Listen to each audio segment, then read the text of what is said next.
Bwana Yesu asifiwe. Amen. Ninawasalimu kwa jina la Yesu Kristo. Amen. Jina lipitalo majina yote. Amen. Ni jina lenye nguvu, ni jina lenye uweza. Amen. Ni jina ambalo tumepewa kama zawadi. Ndio.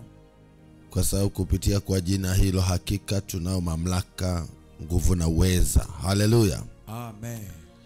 Siku ya leo ikiwa ni siku ya Jumapili, Ndio. tarehe 8 mwezi wa 6, tunamshukuru Mungu kwa kutupa neema ya kuweza kuangalia somo fupi. Ndio.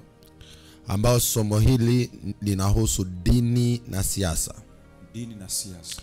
Politics and religion. Andiko letu kuu linapatikana kwenye kitabu cha Methali 29 Ndio.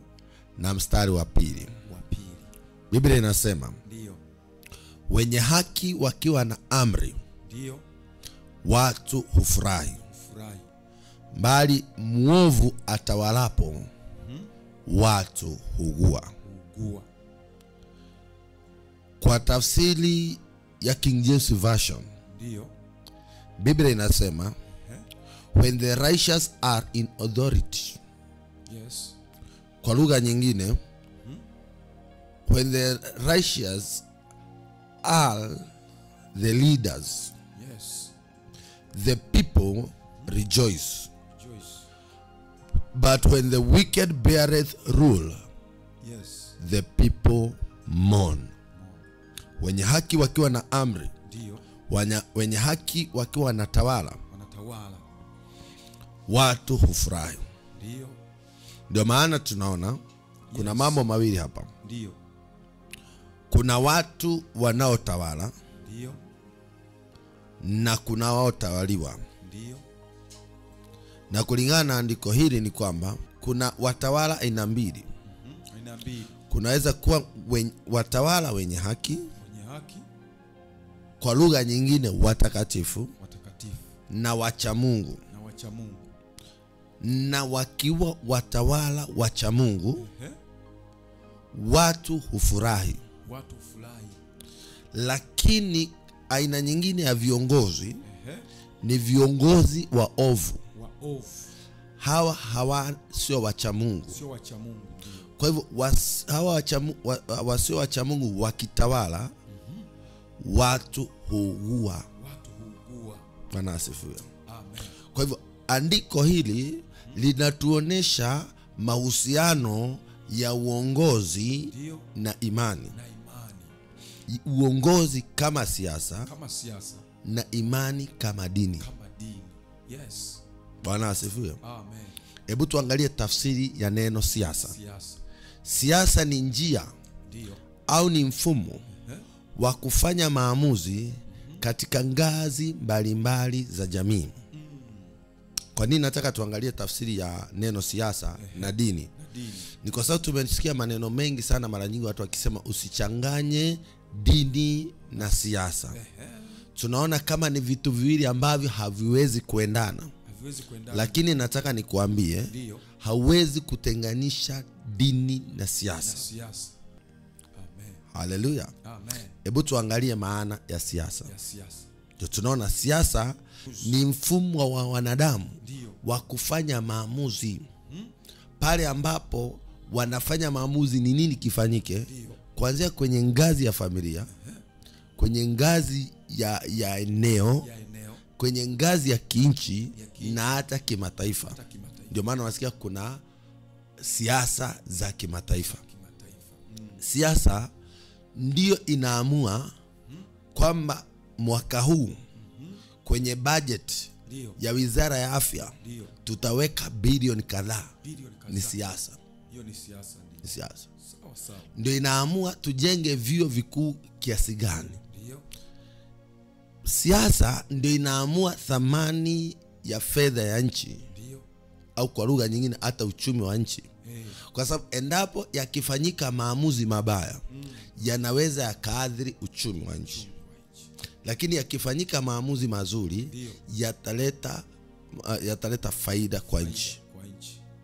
Haleluya. Amen. Bwana asifiwe. Amina sana. Kwa hivyo mtu yote Ndio. maisha yake yanaamuliwa na siasa. Na siasa. Ili mradi wewe unaishi. Ndio. Kuhusika na siasa sio pale tu ati wewe uko labda uko kwenye masuala ya vyama. Ndio.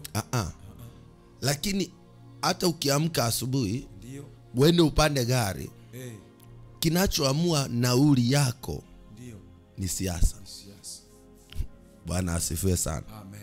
Sasa siasa ni mfumo au ni njia ya kufanya maamuzi katika ngazi mbalimbali za jamii, kama vile mji, taifa au hata dunia nzima. Amen. Amen. Siasa ni swala la kufanya maamuzi pale ambapo watu wanajadiliana. Huyu anatoa maoni yake, huyu anatoa maoni yake. Wakati mwingine wanashindana. Na ndio maana kwenye mifumo ya siasa kunakuwa na wakati mwingine hata watu wanapiga kura ili tufuate maamuzi ya walio wengi. Sawa kabisa. Ni vizuri sana kuelewa hivi, kwa sababu mara nyingi kuna picha ambayo imeshawekwa kwamba tunaambiwa siasa ni mchezo mchafu. Ndio. Sana. Lakini kama ni mchezo mchafu, mbona tunaona kuna wachungaji wanaingia kwenye siasa?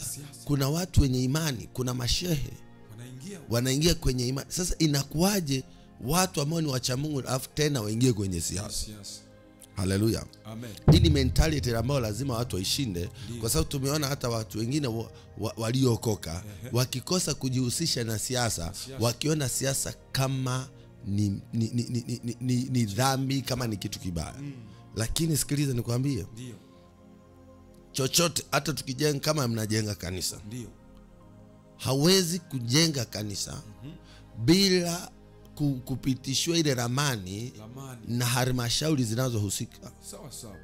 Na zile halmashauri ni zimeko pale na mfumo wa kisiasa. Sawa sawa. Are we together? Amen. Haleluya. Kwa hivyo hata masuala ya imani, leo mnataka kufanya crusade, ndio, lazima mkachukue permit kwa serikali, ndio, ili mruhusiwe kutumia hivyo viwanja. Sawa sawa. Ni siasa ile. Kwa hivyo there's no way unaweza kuikwepa siasa. Yes. Na siasa ni sehemu ya maisha ya mwanadamu. Amen. Lakini nao dini ni nini? Ndio. Dini, bila kutaka kuchima sana, kuingia sana kwenye tafsiri zile kubwa, ni njia, ndio, ya mwanadamu ya kumtafuta Mungu. Dini ni njia ya mwanadamu ya kumtafuta Mungu. Au tafsiri nyingine, ndio, dini ni neno linalotokana na neno la Kiarabu ambalo linasema adin. Inamaanisha jumla ya imani ya binadamu, jumla imani ya binadamu pamoja na mafundisho wanayotoa kuhusu yale wanayoamini. Ndio. Umenielewa? Sawa sawa. Amen. Hawa watu wanatoa mafundisho gani? Wanaamini nini? Sasa ile jumla kile kitu wanaamini ndio wanaamua hawa watu ni wa dini hiyo, kwa sababu wana vitu wanavyoviamini wao na wana mafundisho wanaofundishana. Wao. Haleluya. Amen. Yaani ni mambo wanayoamini, mambo ambao ni mambo ya rohoni. Ni mambo ya rohoni. Dini ni mambo ya rohoni. Yes. Na mambo haya wanafundishana ya rohoni wanayoamini. Ni kama vile kuhusiana na Mungu, jinsi ya kuhusiana na Mungu, ndio, jinsi ya maisha, kuhusiana kimaisha, ndio, na hata kuhusiana na uumbaji, the God's creation. Yes. Umenielewa? Amen. Kwa hivyo dini ni sehemu ambayo ni mfumo wa mwanadamu wa kumtafuta Mungu. Yes. Amina. Amen. Sasa dini ni mojawapo ya nguvu 4 zinazomuongoza mwanadamu. Yes. Nguvu ya kwanza inayomuongoza mwanadamu ni dhamiri ya mtu. Dhamiri ya mtu, self conscious. Ya pili ni mila na utamaduni. Ya tatu ni sheria. Au sasa ya 4 ni imani au dini yake. Amina. Amen. Mfano, ndio uone uone zinavyohusiana. Kwa sababu dini ni ya mwanadamu, ni mfumo wa mwanadamu, na siasa ni mfumo wa mwanadamu. Kwa hivyo hivi ni vitu vili ambavyo vina nafasi kwenye maisha yake na hakuna kinachochukua nafasi ya kingine. Ndio. Hivi vitu vili vipo. Siasa atake asitake inamwathiri mwanadamu. Ndio. Nayo dini iko inborn. Yes. Umenielewa? Dini iko inborn. Hata kabla hawajaja wazungu au walioleta hizi imani zingine, hizi imani za Kikristo na Kiislamu, bado watu mababu zetu walikuwa na mifumo yao ambao walikuwa naitumia bado kumtafuta Mungu. Kwa sababu mwanadamu siku zote ana kiu cha kumtafuta the supreme being. Ndio. Ukiona kwa mfano wana wa Israeli walivyokuwa wametoka Misri, wameenda wamefika karibu na mlima Sinai. Ndio. Alafu Mungu akamwambia Musa apande mlimani. Ndio. Musa alipopanda akaenda akakaa siku 40. Sasa kile kipindi wana wa Israeli wakamwambia Haruni, sisi tunaona Musa alishakufa. Ndio. Na tunaona Musa hatarudi kwa shakufa. Sasa tunachokitaka ni kwamba kwanza tutengenezee Mungu sanamu. Sasa wanataka sanamu, kitu anachora, ili sasa tumuombe na tuweze kupata jinsi ya kurudi wapi? Misri. Umenielewa? Yani walipomkosa Musa, kwa sababu walikuwa wanahusiana na Mungu kupitia Musa, walipomkosa Musa akajua Mungu hatuwasiliane naye tena. Sasa lakini hatuwezi kuishi bila Mungu, bila dini. Sasa wakatafuta mfumo wa kumtafuta Mungu mwingine. Umenielewa? Kwa hivyo mwanadamu, dini sio kitu ambacho anajifunza, kiko ndani tayari. Dini hiyo, the urge to search for the supreme power. Amen. Umenielewa? Nao sheria ni mfumo wa kufanya maamuzi kabisa, na huo haukwepi kwa sababu haishi peke yake. Ndio. Kwa hivyo hivi vitu viwili huwezi kuvitoa kwa mwanadamu. Alipo mwanadamu, ndio hivyo vitu viwili lazima viwepo: dini na siasa.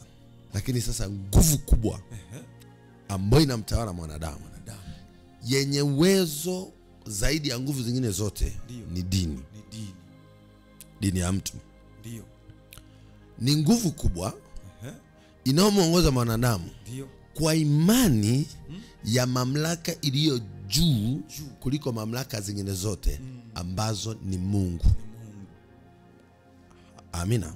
Amen. Kwa mfano, Yusufu wakati yule alikuwa kwenye nyumba ya Potifa, Biblia inatufundisha kwamba mke wake alimshika Yusufu. Walikuwa kwenye mazingira ambayo hakukuwa na mtu karibu. Lakini Yusufu hakumwogopa Potifa. Ndio. Hakuogopa dhamiri yake. Hakuogopa sheria. Ila alimwambia, siwezi kufanya mambo haya nisije nikamkosea Mungu.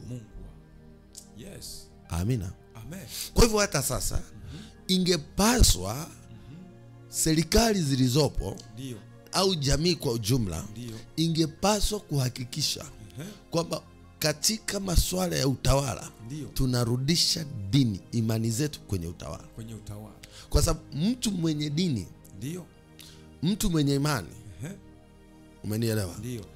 Hatafanya, anaweza asiyafanya mabaya na hatafanya mabaya kutokana na imani yake. Kwa kuwa kwenye nchi kuna imani tofauti. Serikali haiwezi kuwa na dini. Ila wanao viongozi wa serikali na wananchi wanaoongozwa na serikali, wao wana dini zao. Ndio kabisa. Kwa hivyo serikali haina dini, ila viongozi wake na wanaoongozwa wana dini. Na ndio maana pamoja na kwamba mtu amechaguliwa kuwa rais, kama anafanya ibada yake siku ya Jumapili hatabadilisha, atakuwa naenda kwa sababu yeye ana imani yake. Kama kuna mavazi anavaaga maalum kwa sawa sana imani yake. Kwa mfano tunaona kuna watu wengine kulingana na sheria za imani zao wanavaa ushungi. Hawezi kuchukua ushungi au utupe kwa sababu amekuwa rais. Yeye dini yake amekuwa rais, serikali haina dini, ila yeye ana dini. Umenielewa? Ndio. Kwa hivyo huwezi kuitenga dini na mtu, na huwezi kumtenga mtu na siasa. Sasa hii unatakiwa ione picha kama vile ambavyo una viungo vyote kwenye mwili. Sio vyote havifanyi kazi moja, ila huwezi kuvitenganisha. Kwa mfano, kuna kazi ya masikio, kuna kazi ya macho, na kuna kazi ya kinywa. Are we together? Amen. Na kuna kwamba hauwezi ukasema huku siendi kuongea, naenda kusikiliza, ukasema uache mdomo. Utaenda na mdomo hata kama uendi kusema. Sawa sawa. Lakini utashangaa na pua lipo, iko pale pale, na macho yapo, na masikio yapo. So ni sehemu ya mwili wako. Hauwezi kuacha hiki ukaacha hiki. Chochote ambacho kiko kwa mwanadamu huwezi kukitenganisha na mwanadamu. Kwa hivyo huwezi kutenganisha dini na siasa na mwanadamu. Sasa serikali zetu au wanasiasa wetu nao ni wanadamu. Umenielewa? Amen. Na hawana uwezo wa kuzivua imani zao katika kufanya siasa zao. Sawa sawa. Umenielewa? Kwa hivyo kitu cha kwanza ni hicho, huwezi kuzitenganisha. Ni vitu ambavyo viko related. Ndio maana Biblia inasema kwamba wenye haki wakiwa na amri watu hufurahi. Kwa sababu gani? Wanaongozwa na watu ambao wale wenye amri wana hofu ya Mungu, wana dini. Kwa hivyo ina maana maamuzi wanaoyafanya yanaleta faida kwa wananchi. Kwa hivyo one of the reason ambao hii ni mojawapo ya sababu ambao hauwezi kutenganisha dini na siasa. Siasa kabisa. Tafsiri ya siasa kama ni mchezo mchafu sio kweli.